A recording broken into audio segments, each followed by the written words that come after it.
गया। हमारी उनकी उन्नति से हमारी भी उन्नति हो रही है।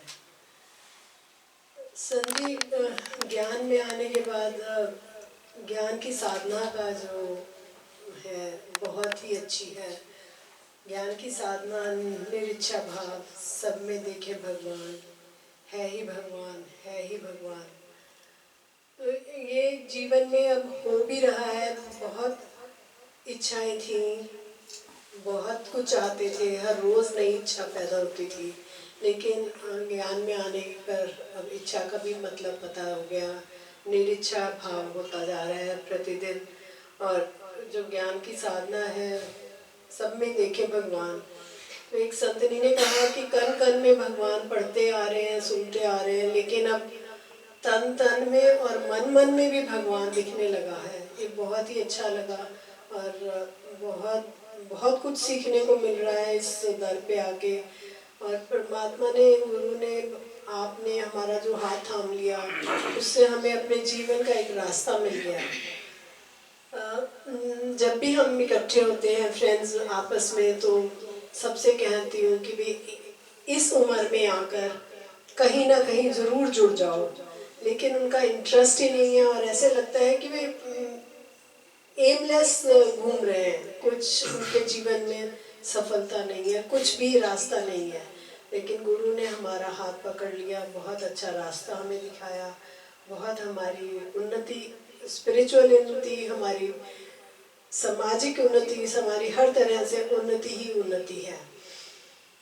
ज्ञान यात्रा के बारे में ज़रूर कुछ कहूँगी कि ज्ञान यात्रा हम जाते हैं, लेकिन जब प्लान होती है तो सब करते हैं, अच्छा इतने दिन उतने दिन, बड़ी मन में ऊपर नीचे चलता है कि घर वाले कैसे कैसे एडजस्ट होगा, कैसे परमिशन लेंगे, कैसे होगा।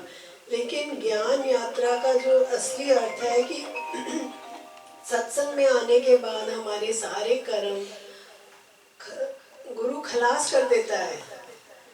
तो जो ज्ञान यात्रा का समय है, हम गुरु के साथ जो बिताते हैं, घर से लेकर यहाँ 18 सेक्टर से यात्रा शुरू होती है और 18 सेक्टर में ही यहाँ ब्रह्म कुटीर में ही वो समाप्त होती है। और जो हर पल है वो गुरु के साथ बिताना, उसका अर्थ यही है कि तुम कोई भी सोच में, कर्म में, वाणी से कोई भी कर्म नहीं बना रहे और तुम्हारे उससे पुराने कर्म भी खलास होते जा रहे हैं। और ये सब अनुभव भी हो रहा है कि जितनी यात्राएं होती हैं, जाना आना और वहाँ पर जो समय बिताना, एक धरती पे स्वर्ग का ही एहसास है।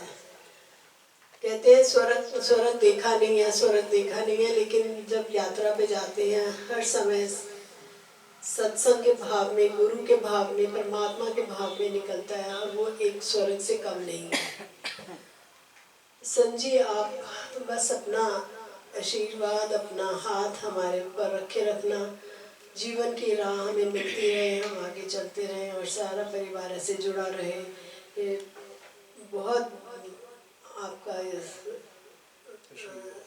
बहुत खुशी है और आपका बहुत इसमें हमारे सिर पे हाथ रखने का बहुत बहुत धन्यवाद, शुक्राना। हर पल आपके गुरु के ध्यान में रहता है, बहुत बहुत शुक्राना।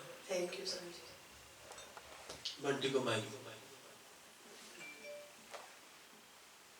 स्टैंड के साथ के हाथ में पकड़